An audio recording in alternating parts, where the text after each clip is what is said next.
Couch Potato Diary. Happy Monday. Welcome to the program covering a few things on the show today. We got a bunch of football talk, both professional and college. We'll dive into the baseball rumors surrounding my favorite team, the Toronto Blue Jays, and we'll look at the UFC card that happened over the weekend. So a lot to get to on this show today. As you can see behind me, we're getting a little festive here.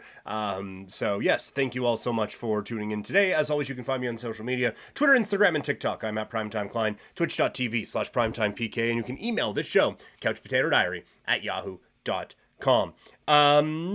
That's pretty well it. Not going to do Flames on this one. I did the Flames game on Game Over on Saturday, so check that out on the SDPN YouTube channel. But we got a lot to talk about that isn't the Flames. Let's get into some football talk.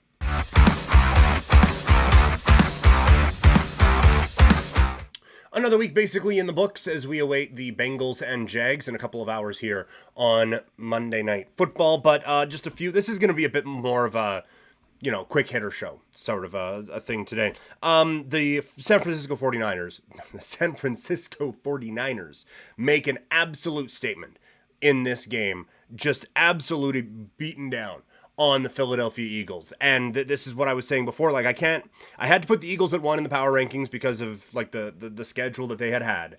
But no one was playing better football than San Francisco. And we'll get into those discussions a little bit later on in college. But the 49ers, when everyone is playing at their best, I think San Francisco wins. That is how talented I think this San Francisco team is. Brock Purdy may not be the best quarterback out there, but he is enough to get the ball in the hands of these playmakers and have that be what you need. It is a remarkable run that he has been on and that this team is on. And you just look at it, like it's also a statement game for Deebo Samuel, right? Like this is a player that I think has kind of been slept on over the last couple of seasons. But this is someone who has stepped up here in this game with a couple of touchdowns. Ayuk stepping up, like Christian McCaffrey as always, and this defense put on a show. Like this was the stamp that the San Francisco 49ers were going to put on this season, really. Like, hey, they may end up with the best record, but y'all know who the best team is. And that best team is San Francisco. And that is, I think, an eye-opener for Philadelphia. They lost to the Jets. You can kind of fell asleep at the wheel at that one, whatever. But like all of the, hey, they're not playing their best games, but they're still beating these teams. That goes away when you're not playing your best teams and you get shit kicked on basically a primetime stage. So this was quite the statement that was made by the 49ers. Another what the fuck performance from the LA Chargers, a 6-0 win over the New England Patriots. Again, it's abysmal in LA. And I am again stunned that I am recording this at 4:07 Mountain Time on a Monday, and Brandon Staley still has a job. And I understand they won, but fuck me. Like, this team, it shouldn't look like that. Ever. Ever, ever, ever, it shouldn't look like that. Just an absolutely atrocious performance. They win, so great. But I don't care, like, it's just bad. And it feels like just an absolute waste of a team with the LA Chargers, with what's going on there right now. The Kansas City Chiefs, it's starting to get concerning now. I think it's another underwhelming performance, and the underwhelming performances are now starting to outweigh the good performances. Like, we've only had a couple of, okay, here are the Chiefs. We've only had a couple of those this season, and it's starting to add up. They are not probably going to be the 1 seed in the AFC. That bye, I think, is going to be very important for guys like Kelsey and them who are like talented but getting up there in age and getting kind of beat around. So this team is going to have a bit of a trek to get into the playoffs. Right now, they're a 4 seed. So that would mean they would host round 1. They'd host the wild card. Then they have to go road division, road conference final, and then a Super Bowl game out in Vegas. So it's not looking good for the Kansas City Chiefs if they want to be a championship contending team this season. But that's a good one.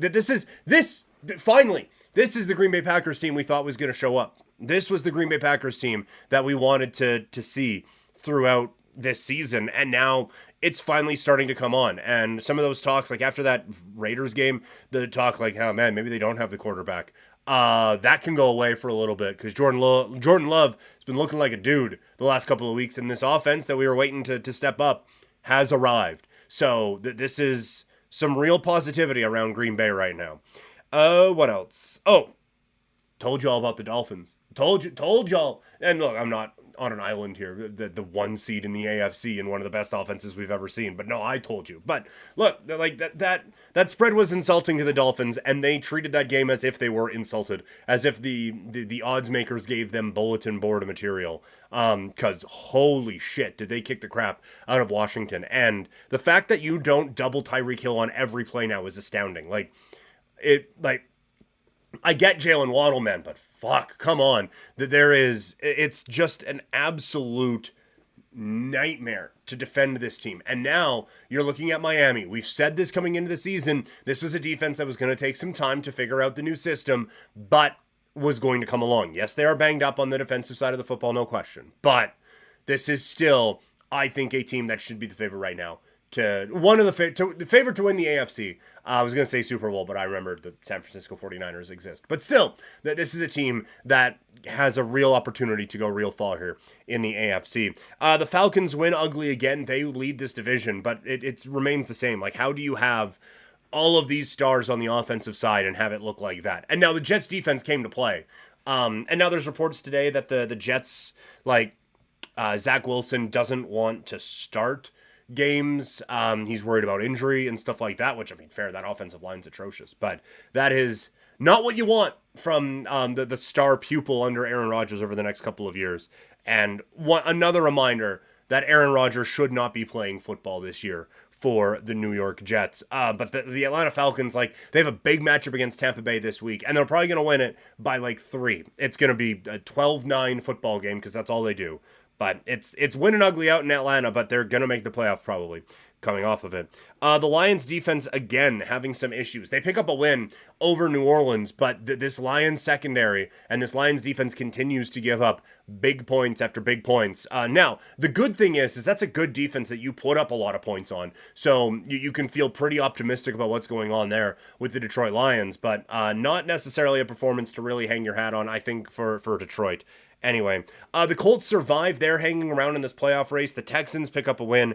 This is going to be a fun playoff race in the AFC. But I would ask, with the Texans getting this win, the Colts just continue to find ways, and Gardner Minshew continues to find ways. On the Texans side, we're going to need, and we're going to get into it next, we're going to need the College Football Playoff Committee to put the Texans in over the Browns and the Steelers, because I don't want to see those teams. I want to see the Texans. That's what I want, which is not a sentence I thought I would say at the beginning of the year. So there's just a couple quick thoughts through the NFL. Let's get to college football. The massive debate this week is who should get in. So for those who aren't big college football fans, it was conference championship week in the NFL, or in college football, sorry. The number one team in the land, the Bulldogs of Georgia, came in as number one in the college football playoff. They played Alabama in the Southeastern Conference, the SEC championship game. Alabama was ranked 8th. Alabama went on and beat those boys from Atlanta, or from Georgia, out in Atlanta. So they have a pretty compelling case. Washington beats Oregon, a team that was 5th in the playoff ranking, so they get in. That one seems pretty obvious. Texas has a pretty good claim to it because they go out and win the Big 12 championship. They have a win over Alabama earlier in the season. And then you get to Florida State, who win the ACC, the Atlantic Coast Conference. But they have an injury at quarterback, and it has not been aesthetically pleasing over the last little bit. And so this is where the discussion is. And so, quite frankly, the one lock was Washington. After that, you can make a compelling case. Georgia has a compelling case to get in.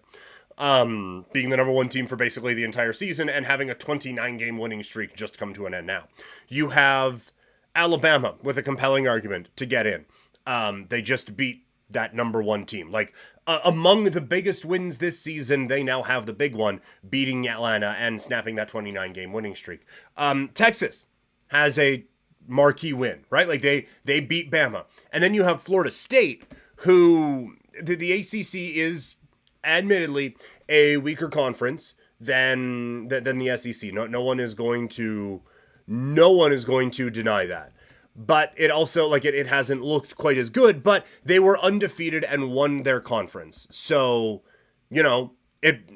should that matter? And in the end, the message was, no, it shouldn't. Their biggest win of the year, they beat number 5 LSU week 1, like to start the year. They, I was going to say neutral site, not really, it was in Orlando.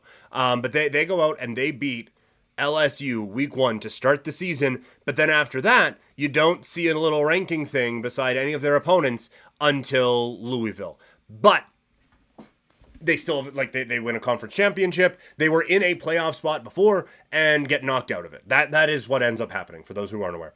So the 4 playoff teams are Washington, your Pac-12 champions. You have Alabama getting in. I'm missing one now in this whole rundown of this. What team am I blanking on? But you have Alabama, you have Texas, you have Washington all get in. And why am I missing this last one? It's funny. You Google this and all of the stories are, why was Florida State left out of the college football playoff? It's a really difficult decision, obviously, that they had to make in all of this. It was Michigan. Michigan was number 1. That was the obvious one. Michigan was another gimme. They beat Ohio State and then won their conference title. So all of that was wildly disorganized, and I should have wrote the teams down. But the point being, like, coming into this, Michigan was a lock. Washington was pretty much a lock. But then you could make a pretty good case for Texas, Alabama, Florida State, and Georgia. Ohio State had a bit of a one, but not really. But you had compelling cases for all of them. And it comes down, like, Georgia kind of just is out because they just lost. Florida State, the argument against Florida State is, yeah, like they've had a very good season. No one is denying that. But because of the injuries, they are not one of the 4 best teams in football right now. And this has always been something with college football, whether it was just who won the national championship, because there wasn't always a national title game, with the BCS, where they just picked the top 2 teams and you played for the national championship, or whether it's the college football playoff now, style points have always mattered. And I think that has finally come to bear here. Like, you could make a very compelling case for Alabama to not be in. And quite frankly, I probably would make that case. You have Florida State that went undefeated and won one of the Big 5 conferences. That should be enough to get you in over an Alabama team that is peaking at the right time. No one's doubting that. But at the beginning of the year, they looked a little trash. Like, this looked like a down season for Alabama, and it ends with them being the 4 seed in a playoff. But this looked like a down season for Alabama, but they start to figure it out, and that's a legitimately really good win against Georgia on Saturday afternoon into the evening there. I find it so hard to believe that Florida State is not in this. Like, they're a conference champion who went undefeated and beat a top 5 team and are still out. Now, that top 5 win got lesser as the season went on. LSU ends up being the 13th ranked team in the country. So they wouldn't have even made the playoff from next year, which is like, it's changing to 12. So all of this kind of becomes mute. And we're talking about, oh, well, does Louisville deserve to be in even after losing the college or the ACC title game, which is going to be boring. But there's a lot of like, oh, well, the committee would never keep the SEC and Alabama out of it. And look, like, it's not like the SEC championship went to a team that finished 7-5 here, right? This is a one-loss team whose one loss was to a team in the playoff. So it's tough to discredit Alabama. I just can't imagine going 13-0 and being like, well, your quarterback got hurt, so your season's done. You can't win a championship. Hope you enjoyed that other one, that conference title. Hope that was fun for you, because this big one, it ain't happening for you this year, guys. Sorry. It's so wild. It is so wild. And again, like, a lot of this goes away with the 12 teams. I think 12 is too much. I think 8 would have been perfect. We're going to only have 4 big conferences next year. Just have the 4 winners and then 4 at-large bids, and away you go. But for Florida State to not make it, it feels like a robbery. Like, they felt more deserving than Alabama did. But then, like, you're looking at Georgia, and it's like, okay, well, Alabama gets in with their only loss being to a team in the playoff. Well, our only loss is to a team in the playoff. Why didn't we get in? Now, they're not, like, Alabama ends up getting ranked 4th, so you're not going to put Georgia in ahead of them. So that's that's why I think that kind of stacked out that way. But all of this, like, there's some people who will say, like, oh, this is a disgrace for college football. College football loves this. Make no mistake about it. Do you know how glued in to the college football playoff announcement everyone was on Sunday to see how this was going to go? Everyone was this is so much better than in years where it's like, I don't know, pick a fourth to lose by 100 to Georgia. Go for it. Who cares? This is good for college football. It is frustrating for college football fans, but for college football, the NCAA is eating this whole thing up because y'all are talking about that over what happened on an NFL Sunday. As it is, it's going to be a fun playoff. Michigan against Alabama is going to be a marquee matchup. Washington against Texas will be fun as well. And then we're going to get a pretty good national championship either way. But this brought out a lot of conversation over the last little while. And it is such a bummer to Florida State to not get in based on perception over the last couple of weeks. That feels so gross that the regular season in this way now didn't matter to that extent. So that really does suck for Florida State. All right, that's it for the football. Let's get into some baseball.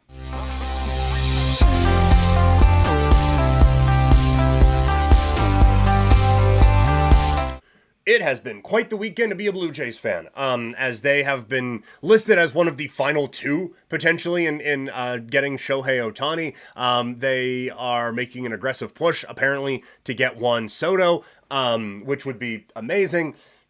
So it has been quite the thing. Like, there was one point in the weekend where I was like, man, if they don't get both, I'm going to be disappointed, right? Like, you go through all the waves. And I want to be abundantly clear when I say this. I am still, and maybe this is just me, like, trying to not get too excited about things, the most logical way this goes, like, the odds are, the way this goes is Shohei to the Dodgers and Soto to the Yankees. That is probably how this will play out, and then the Blue Jays can play in other markets, right? They can try to get Bellinger. There are some exciting free agents, and as we said before, this team isn't far away, but there are moves that need to be made to help this team grow a little bit. But I love how aggressive this Blue Jays team is being. They only have a couple of years left with Bo and Vladdy, as cheap as they are. And I would suggest they only have 1 year left to get this thing off the ground to keep their jobs, that being Shapiro and Atkins. More Atkins than Shapiro. He's leading these giant renovations and doing a whole lot with the performance team. So he's probably going to be safe. But I would imagine Atkins is general managing for his job right now, and so he's getting a little aggressive about it. But this should have always been the mentality. This should be a team competing for World Series every year, not wild card wins. Given the pedigree of the prospects that have come through here, and given how good the pitching staff was a season ago. So it is nice to see this Blue Jays team be aggressive, and it's fun to dream on it, right? It's fun to dream on Shohei. It's fun to dream on Juan Soto.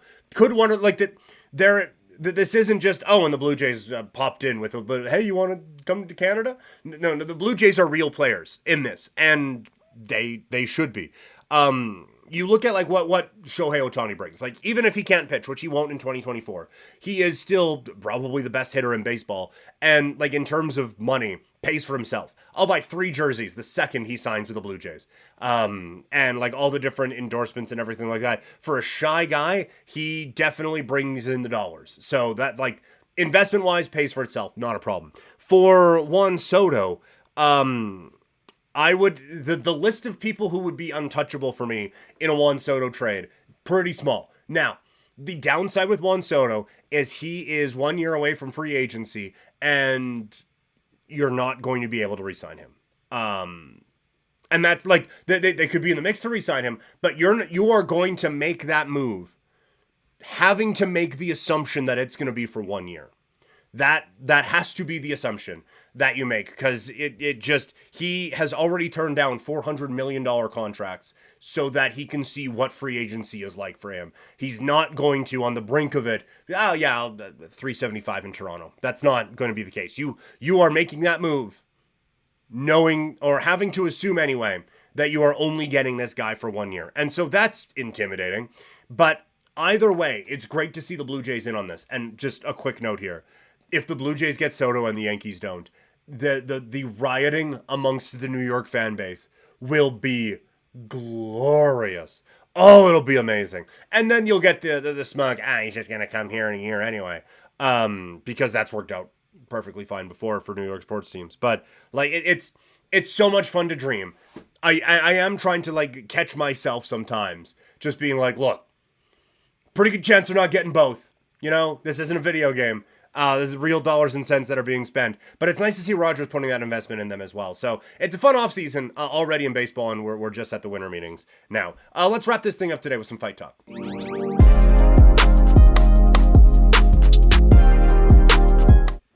All right, a pretty good UFC card over the weekend delivered. Back-to-back slam knockouts at one point, and you have, again, some statements made. Arman Tsarukyan with a dominant performance over Beneil Dariush, really planting that flag as one of the fighters to watch at 155 pounds. He's now calling out Justin Gaethje. That makes a ton of sense to me. But, like, this is now someone who has beaten down that door and is wanting a top 5 shot and wants a title shot out of this. And tough to blame him. It's a great performance, and it's a huge win for him.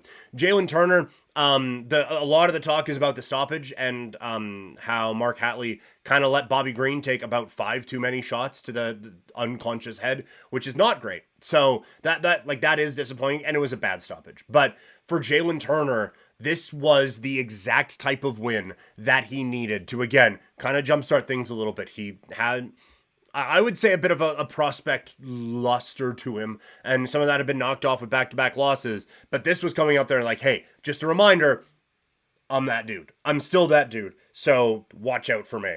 And then, like, Davison Figueiredo, that was a really good performance against Rob Font. I was so impressed with how he was able to fight in that one. I really, really enjoyed what he was able to do in that one. So what we're going to do here with these fights, tomorrow, I wanted to do it today, but just the day got away. So tomorrow, we're going to do a bonus fight show, and that's going to take the place of a Wednesday show this week. So tomorrow, there's going to be 2 episodes. Going to be our regular fantasy football stuff with the bad fantasy football team and the waiver wire, and then whatever happens in sports tonight. And then we're going to have a bonus fight show that breaks down, because there was a ton of boxing. There was a ton of great stuff from the Ultimate Fighting Championships. We're going to get into all of that in detail on a bonus show tomorrow. And then we're still going to have fights to make in the UFC coming up on Friday. So that is going to do it for today. Thank you all so much for downloading. Thank you so much for listening. Thank you for watching. You can find this one on YouTube. When you do, hit subscribe, like the video, and you can find it wherever you listen to podcasts. And when you do that, subscribe, leave a rating, and review. You can find me on social media. I am at Primetime Klein, Twitter, Instagram, and TikTok, twitch.tv/primetimepk. And you can email this show, couchpotatodiary@yahoo.com. So, 2 shows tomorrow, none on Wednesday, back to our regular one Thursday and Friday. And I will talk to all of you then. Have a wonderful evening, everyone. And yeah, bye.